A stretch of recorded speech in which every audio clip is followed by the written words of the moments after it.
response to the coronavirus that have exceeded the media's expectations and should inspire confidence in every American across this country. Rest assured, the Trump administration is working tirelessly to defeat the invisible enemy. First, contrary to some media pronouncements, the United States did not need the 1 million ventilators thus far that the media said we were in dire need of. In fact, it's encouraging to be able to say that every single American who has needed a ventilator has received a ventilator. And this administration has managed to procure, 100,000 ventilators to be manufactured in 100 days. That's extraordinary. That's 3 times the amount produced in the average year. Likewise, there was some concern about N95 respirators, but the Trump administration has now shipped over 90 million N95 respirators. Once again, that is more than 3 times the average healthcare industry consumption of N95 respirators in the typical year. Finally, the U.S. now leads the world in testing. For weeks, the media cited South Korea as being the gold standard for testing, but as it stands, we are now testing at a higher rate per capita than South Korea. And in fact, as this chart is going to show you, in all 50 states, we are now testing at a higher rate per capita than South Korea. So a state in this country is testing at a higher rate per capita than the entire country of South Korea. That's pretty extraordinary, I would say. Now I would like to provide the American people with an update on the Trump administration's support for underserved communities. As the president has said, this country is at war with the invisible enemy. And while we all fight the virus as one united American people, it is a fact that this virus disproportionately has affected those in medically underserved communities. And therefore, the president has committed to delivering economic support and quality care for individuals in distressed communities. The Trump administration, as I announced last week, distributed $12 billion in provider relief payments to 395 hospitals across the country that have been hardest hit by the coronavirus. Many of these hospitals were in underserved communities, and to ensure even more funding to these communities, $2 billion of that overall funding was specifically targeted to hospitals in proportion to the amount of care they provide for low-income and uninsured patients. Additionally, the Trump administration is investing nearly $2 billion in community health centers to help their 28 million patients in medically underserved areas that receive care and the testing they need. That's what this funding is intended for. And additionally, there's $583 million awarded to 1,385 health centers in all 50 states, the District of Columbia, and the 8 U.S. territories specifically geared towards testing. These health centers currently provide 100,000 tests per week, and 59% of the patients tested last week were from minority communities. Finally, under the Paycheck Protection Program, the Trump administration has done extensive outreach to the community development financial institution funds across the country. These are known as CDFIs, and they support revitalization in distressed communities. In the second round of PPP, 100,000 loans have been distributed to CDFIs and to MDIs, which are known as minority deposit institutions. These have amounted to about $6.2 billion. And finally, 570,723 loans have been issued to smaller lenders and non-banks, and these loans have amounted to $29.9 billion. President Trump will continue to fight for the health, safety, and economic well-being of all Americans, especially those impacted in low-income communities and disadvantaged communities. And with that, I'll take questions. Yes. President Trump yesterday said the U.S. had prevailed on testing, but today we heard from senators, both Democratic and Republican, who say that's not the case. Senator Lamar Alexander, a Republican, says what our country has done so far in testing is impressive, but not nearly enough. Senator Patty Murray, a Democrat, said we need dramatically more testing. It's unacceptable. We don't have a national strategic plan. What's the White House response? Well, first I would note the words of Dr. Anthony Fauci, which is this: we will have and there will be enough tests to allow us to take this country safely through phase 1.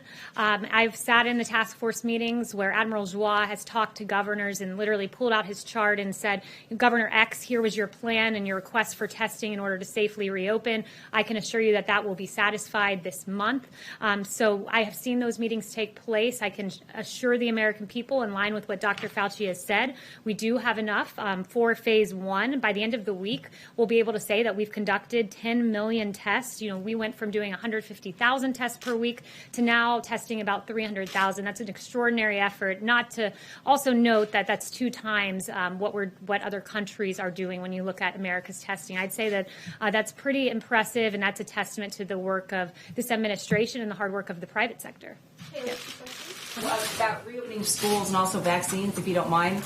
First of all, reopening schools, there were a lot of questions today up on the Hill about when indeed that can happen. When will the White House issue guidance benchmarks for various communities on when that can happen and how soon that can happen? There's a lot of concerned parents, as you know, across the country.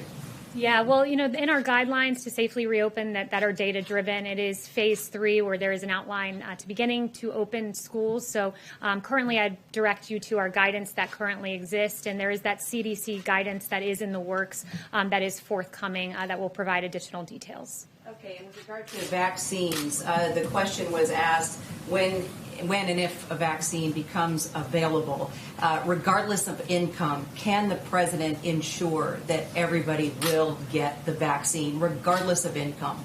Look, the president will go to great efforts to ensure that. I don't want to get ahead of any announcement on his part, but I would say this, that when it came to testing, there was that same question. What if I'm uninsured and don't have the ability to afford a test? This president, before it was even addressed in Congress, called in the private sector and got companies to say, yes, we will cover both treatment and we will cover testing. And then eventually that was inscribed into law.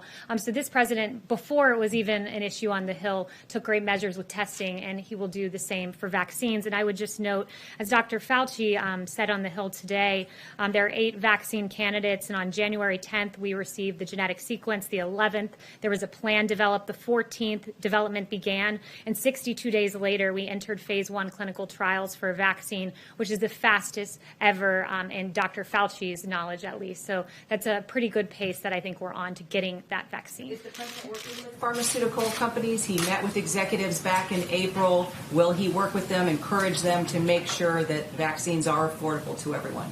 Absolutely. There's no doubt about it. Yes, we do. Thank you, and welcome. I haven't had a chance Thank to you. do that in this room. I have a couple questions. First, on reopening. Dr. Fauci today stressed many times that reopening without following the federal guidelines and the gating criteria could lead to more outbreaks and could turn back the clock. Does President Trump still believe in these federal guidelines? And if so, why isn't he urging states to follow them instead of asking them to move quickly to reopen? Well, he has encouraged states to follow the guidelines. That's still consistently our recommendation today, that you should follow the phased approach to reopening as outlined in the data. I do want to stress, as the president has stressed, that we do want to reopen this country because there are consequences that run the other way when we stay closed down as a country. And I want to run through a few of those with you. A hotline run by the Substance Abuse and Mental Health Services saw a 1,000% increase in responses during April as we kept this country closed. Epic's data said appointments for screening for cancer of the cervix, colon, and breast were down 86% and 94% in March. There are real consequences for that. I'm a BRCA2. I carry a BRCA2 mutation, so I was someone who was regularly screened for breast cancer until I got my mastectomy. And when I went to my cancer hospital for screening, I didn't see as many people in the halls, and that is quite frightening because the consequence of that is this. According to the IQVIA Institute for Human Data Science, a total of 80,000 plus diagnoses of 5 common cancers in the United States are projected to be missed or delayed during the 3-month period of early March to early June, which is why this president has always said, go to your doctor, do your screenings. There's a way to safely do this. If you feel chest pain, go to your doctor. We can't scare people from going to hospitals. It's a consequence of staying closed, though. When people are scared, they're scared to even go to their doctor, and there are consequences for that. And finally, I would just point out a recent CNN article from Friday noted a national public health group that warned as many as 75,000 Americans could die because of drug or alcohol misuse and suicide as a result of the coronavirus pandemic. So there are consequences to us staying closed, and it's why I believe it was 8 medical groups came out with a statement. 8 medical groups noted concerns that some people with symptoms of heart attack, stroke, and cardiac arrest are avoiding hospitals. So it's why I've said from this podium, I think at least 2 times, today is the second or third, you've got to go to your doctor. We've got to encourage this country to safely reopen. And on testing, last week you said it would be nonsensical to test all Americans, and yesterday the administration celebrated testing 2.7% of the population. In order to reopen 100% of the country, what amount of testing does make sense to you? And what's an alternative to testing to track and contain the virus to make people feel confident to get back to normal? Sure, we have to engage in strategic testing, which is what our experts have always said. Look, you had Admiral Joie who said it's a bad strategy to say that you need to test everyone because testing a person now just means they're negative at this moment. A point also emphasized by Dr. Fauci, if you get a test today, that does not mean that tomorrow or the next day or the next day or the next day you might get exposed, which is why we acknowledge testing is not preventative. What is preventative is wearing this mask. What is preventative is social distancing. What is preventative is washing your hands. These are the measures we need to take to safely reopen. And then we'll use testing strategically for contract tracing purposes, for example. So that's the way it should be used and deployed. And I stand by the comment that I made earlier. Yes. Haley, could you speak just a bit about the next round of coronavirus funding, the bill that the Speaker is releasing today? What provisions are a no-go for the administration? What can you get behind? Look, I won't get ahead of the president in negotiating, but and I certainly won't condition any future legislation on a certain proposal. But I will say that the president has noted a payroll tax is something that he's looked at, not conditioning it on that, but noting that something he desires to see, and it's smart policy. In fact, according to Stephen Moore and Art Laffer, this means, quote, every worker in America would get a substantial pay raise. And what is so promising about the payroll tax is that it's a regressive tax. So the lowest wage workers are in fact the ones who would be most helped because they pay more payroll tax than they do income tax. So that's something the president's mentioned, not necessarily as a condition. I won't negotiate here with Speaker Pelosi, but I encourage her to work with the president and help these low-income individuals get this tax cut that they deserve. Yes. I'm sorry. Michael Pack has a confirmation hearing on Thursday. Could you speak to what the president wants him to do, if confirmed, to change the way the Voice of America operates? Yeah, I won't get ahead of that hearing, which is later in the week, as you noted. Yes. Thanks, Kaylee. I want to ask you about the task force. The president and the vice president said last week that there would be some new additions to the task force and that those would be announced on Monday. We haven't seen those names yet. Give any update on that and whether there are going to, in fact, be people added to that task force? Yeah, there will be additions, but no announcements on that just yet. Jeff? Thanks, Kaylee. There were some deaths in St. Petersburg today from ventilators, Russian ventilators that exploded. I'm wondering whether you can tell us what happened to the Russian ventilators that were sent to the United States and whether those ventilators have been used, and if not, if they're being taken out of commission. Look, that's the first I'm hearing of that story, so I don't have any updates on that other than to note that we are way ahead of where we should be on ventilators. As I noted in my opening remarks, 100,000 ventilators in 100 days is really good, and no one has died for lack of a ventilator, but that's the first I'm hearing of that story. Yesterday, the president indicated that he might be communicating with Vice President Pence by phone for a while while the Vice President keeps some distance. Can you give us an update on whether or not those two men are going to see each other in person, or whether, I know the Vice President has been working at the White House, is he keeping his distance from the President for a while? Now, the Vice President has made the choice to keep his distance for a few days, and I would just note that that's his personal decision to make that. As to how many days he does it, again, that's a decision for the Vice President. Yes. I have a related question. When is the next time that we might see Dr. Birx and Dr. Fauci here in this room giving us an update on kind of the status of the public health regarding coronavirus? Look, we've heard from Dr. Fauci pretty much the entirety of the day. He had a hearing, as you noted, so you've probably heard from him more hours today than you've ever heard from Dr. Fauci. You hear from these experts regularly out on television, and we'll see the next time they're up here in this capacity. But we certainly have valued their time, and we continue to value their time. It's been a while since we've seen Dr. Birx, though, for example. I mean, she is the coordinator of the coronavirus task force. When might we see her and be able to get an update from her and be able to ask questions of her?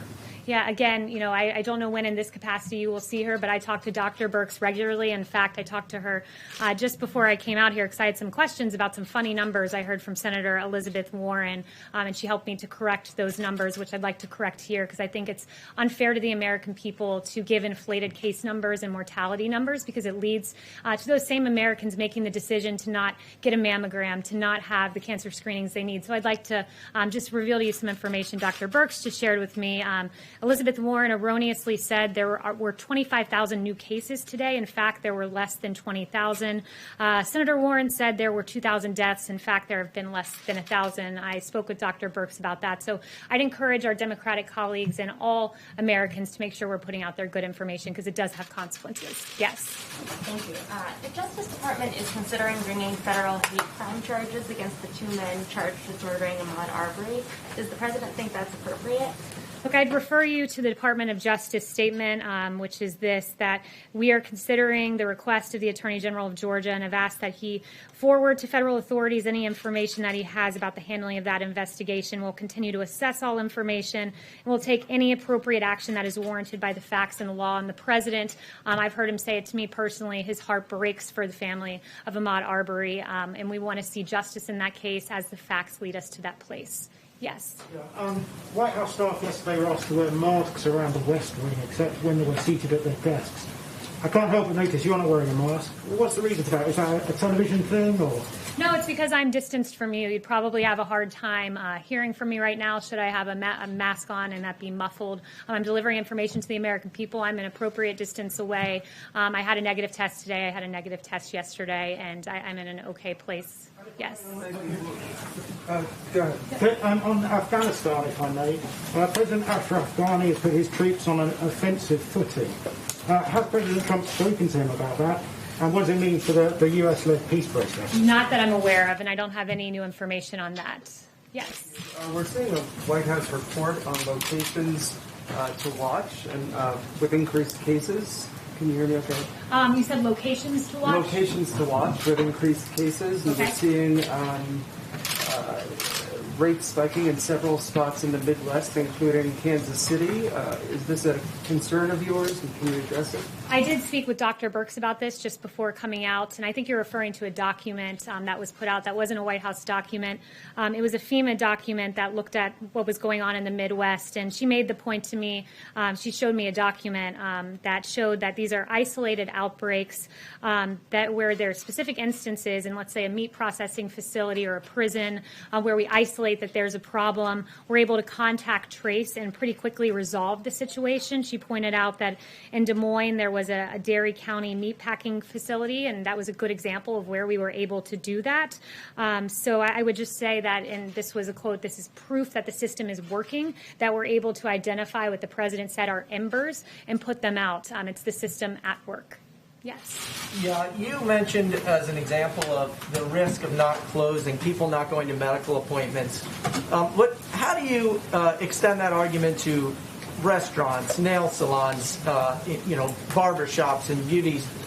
Are those the kind of essential things you're talking about? What I'm talking about is we have a phase plan to reopen, and you can follow those guidelines, and the restaurants are in phases, and the entertainment facilities, you noted, are in phases as accordance with declining cases. But as a whole, with the totality of the circumstances, when you have a society that's shut down and people are locked in their homes and they're isolated, it leads to the very suicide line increased calls that I noted. It leads to drug abuse. There are consequences to eternally staying shut down, which is why you have to find the balance, which the president does in consultation with expert advice from Dr. Fauci and Dr. Birx and the task force, and he makes the best decision for America going forward. He made the right decision to shut down the country at the time he did because there were 2.2 million lives at stake, and a lot of American lives were saved because of that decision. But at the same time, it's a balance, which is why we put out the phased guidelines to reopening. And I also wanted to ask you about a statement that Dr. Fauci made today. He said, I think we are going in the right direction. But the right direction does not mean we have by any means total control of this outbreak. How does that square with the president's statement yesterday that we have prevailed?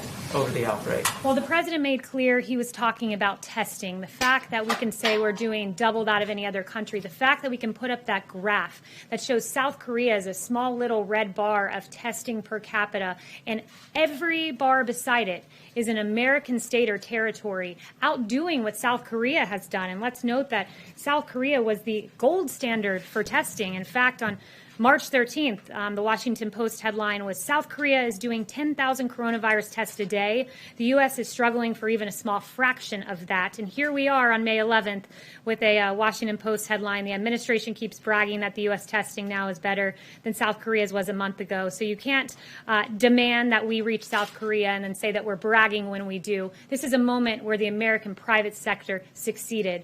This administration mobilized that testing. Every state is better off than South Korea at this moment. And that is a very good thing and something to be celebrated because it's American innovation at its best with 92 emergency use authorizations. And it's this administration under President Trump working. But does the president agree with Dr. Fauci that we do not have total control over this outbreak? The president believes in the phased guidelines to reopening, which Dr. Fauci signed off on along with Dr. Birx, and we encourage every state and governor to follow. Yes. Thank you, Kaylee. The president said on Monday that Florida has so much testing that testers are literally sitting around waiting for people and that there is a, quote, great overcapacity. Yet the reality in the state is there are still widespread criticism, reports of not enough testing. In the Kaiser Family Foundation ranks Florida 24th in the country per capita when it comes to testing. So is the president being overly optimistic about the situation in Florida? Not in the slightest. I was actually in the Oval Office when that discussion transpired, and the governor of Florida, Governor DeSantis, who's doing a phenomenal job, talked about that there was over testing ability at these sites, so there were extra tests. There wasn't enough demand. There weren't people showing up to use them all. He said that had happened around some sites in the state. He saw it firsthand. He's the governor of Florida, and that's a good thing, and we're able to fulfill Governor DeSantis's plan in full that he has laid out as necessary to reopening the state of Florida, which happens to be my great home state. Yes. Data does not support that, Kaylee. So is the president just listening to the governor, or is he looking at the data? Oh, he's looking at the data. As I noted to you, Admiral Joie has a chart of every single governor's plan and has said we will fulfill every single governor's plan. Governor DeSantis was reporting what he had seen at distinct facilities or drive-through testing sites. Yes. With the restarting of the economies on both sides of the Canadian and U.S. border, you know how much trade between the two sides are essential for communities. Can you update us on the plans for reopening and also a timeline for reopening the border? Yeah, no announcements on that front today. Yep. Chanel? With the release of the transcripts related to Adam Schiff's Russia probe this week, is there any information you can share with us as to what the DOJ has shared with the White House on whether it is investigating Obama administration officials on this matter?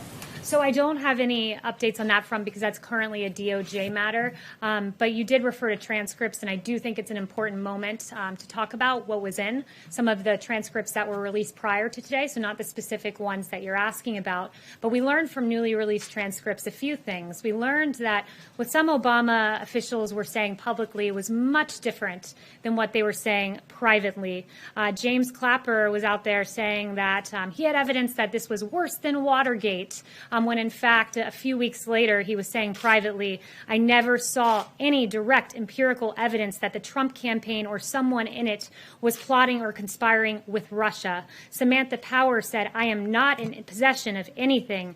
I am not in possession and didn't read or absorb any information that came out of the intelligence community suggesting collusion. Ambassador Rice, I don't recall intelligence or evidence to that effect. Former Attorney General Loretta Lynch, I can't say that if it existed or not. I don't recall that being briefed up to me. So it brings the question to light. Why then did we have many years of investigating collusion that these Obama administration officials never existed, they never saw any evidence of, but for 3 years the American people were dragged through the mud and told that their choice for the President of the United States might have been a Russian asset based on no evidence at all. This president was exonerated by the Mueller report, and there are some real questions for these individuals who are saying one thing publicly and another thing privately. Thank you so much. I think I got to all of you.